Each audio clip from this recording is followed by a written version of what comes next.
Hello guys, welcome to my channel. আমি চলে এসেছি শ্রাবণ মাসের সাবান কুইন পার্টি করতে, যেটা আমাদের প্রত্যেক বছর করে থাকি আমরা। তো এখন কেক কাটিংটা হচ্ছে স্টার্টিংয়ে। তো আমাদের সোসাইটিতে যত আর কি গুরুজনরা আছে তারা সবাই মিলে কেকটা কাটিং করলো। তো আমরা এখন মানে এনজয়মেন্টের জন্য খুব এক্সাইটেডমেন্ট ছিলাম, কারণ এই যে গেমটা হচ্ছে দেখো, এই গেমটা আমি খেলেছিলাম। এখানে মানে কি বলবো, এতটা ভেতরটা মানে হার্টটা হচ্ছিল না যে কি হবে জানি। হ্যাঁ, তো সবাই লাস্টে আর কি আমরা গেমটা খেললাম। খেলার পরে কাউন্ট হওয়ার পরে এখানে আমি আর কি এতটা মানে এক্সাইটেডমেন্ট ছিলাম যে লুবনা ভাবিকে জড়িয়ে ধরেছি। লুবনা ভাবি তো মানে একদম শকেট যে অঞ্জলি আমাকে এভাবে জড়িয়ে ধরলো। আর যেহেতু অনেকটা লম্বা টাইমের পরে এনজয়মেন্টটা পেয়েছি, তো মানে একটু বেশি এক্সাইটেডমেন্ট ছিলাম। হ্যাঁ, আর পার্টি মানেই আমার কাছে মানে একটা দারুণ ব্যাপার। আমি সবথেকে বেশি এক্সাইটেড হয়ে যাই পার্টির কথা নাম শুনলেই। হ্যাঁ, তারপরে মানে কি বলবো, একটা কেউ যদি বলে না যে আজকে পার্টি হবে, মানে একদম আমি আগে থেকে ঘরে ডান্স করা শুরু করে দিই। পার্টি গেলে তো কেউ আমাকে খুঁজেই পায় না যে কোথায় আছে অঞ্জলি, মানে এতটা এনজয়মেন্টে ব্যস্ত থাকি। তারপরে এই যে সবাই বাচ্চারা খেলাধুলা করছে। হ্যাঁ, তারপরে একটু ডান্সের মানে ডান্স বলতে কি, এই বেলুনের গেমটা রাখা হয়েছিল, যে মানে বেলুনটা মাঝখানে রাখতে হবে আর ডান্স করতে হবে। যার বেলুনটা লাস্ট পর্যন্ত টিকে থাকবে সেই আর কি উইনার হবে। তো এখানে আবার তার মধ্যে আবার পিঙ্কি ভাবে একটু সবাইকে একটু হাসাচ্ছিল যাতে একটু আলাদা হয়ে যায়। তো এখানে আবার একটু ডান্স চলছিল, ডান্সের মধ্যে সবাই ডান্স করছিল। আমি না ডান্স করে হাঁপিয়ে গেছিলাম, আমার ভিডিওটা করা হয়নি। মানে আমি যখন ডান্স করেছিলাম তখন ভিডিওটা তোলা হয়নি। বা মানে পরে আমি মানে আমার মনে পড়লো আরে ভিডিও বানাতে হবে। তারপরে আবার এই ভাবিরা ডান্স করছিল, এদের গ্রুপের ডান্সটা চলছিল। তাই আমি ভাবলাম চলো এখানে একটা ভিডিও বানিয়ে নিই।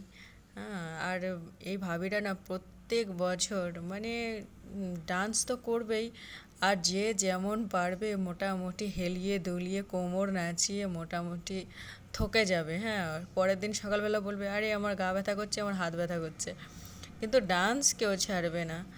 তারপরে তো মোটামুটি আমাদের একদিকে খাওয়া দাওয়া চললো। হ্যাঁ, খাওয়া দাওয়ার ভিডিওটা তোমাদের দিতে পারিনি, কারণ খাওয়া দাওয়ার ভিডিওটার সময় না আমি প্রচণ্ড থকে গেছিলাম। আর মানে তখন মনে হচ্ছিল কোনো রকম খেয়ে এবার বাড়ি পালাতে পারলে বাঁচি। হ্যাঁ, বাচ্চাদের গেমটাও রাখা হয়েছিল, বাচ্চারাও খুব এনজয় করেছিল, মানে দারুণ এনজয় করেছিল। বা মানে বড়দের থেকে মনে হচ্ছে বাচ্চারাই বেশি এনজয় করেছে। ঠিক আছে, তো এখানে মানে মনে হচ্ছে এদের আর কি কি বলবো, মানে গেমটা দেওয়া হয়েছে জাস্ট এনজয়ের জন্য, এদের কোনো সেভাবে ফার্স্ট সেকেন্ড থার্ড ছিল না। আর একদিকে এই যে দেখতেই পাচ্ছ ডান্সটা কন্টিনিউ চলছে। হ্যাঁ, ডান্স থামার কোনো সিন নেই। মানে আজকে হচ্ছে বলে না যে আমরা বরের কাছ থেকে যখন একটু আজাদি পেয়ে যাই, তখন ওই যে বান্দা গরু যখন ছেড়ে দেওয়া হয় তখন কেমন হয়, আমাদের অবস্থা ঠিক তেমনই।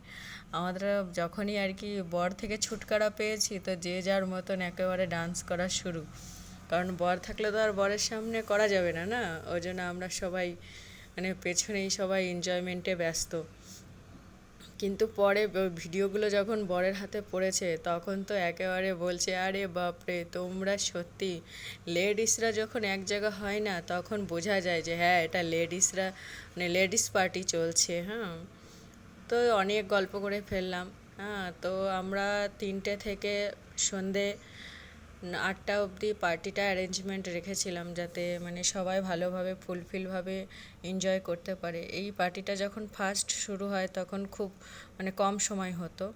আমি সেকেন্ড প্রাইজ নিয়েছিলাম, তো সেকেন্ড প্রাইজটা ভাবলাম তোমাদের একটু খুলে দেখাই।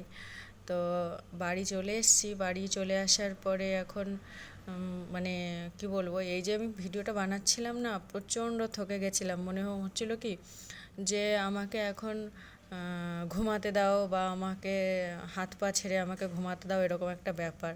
তো ভাবলাম না, ফাইনালি ভিডিওটা একটু বানিয়ে শ্যুট করেই নিই, তারপরে গিয়ে আমি ঘুমাবো। ঠিক আছে, এই হাতাটা না খুব মজবুত, মানে খুব ভারী, মানে হালকা না।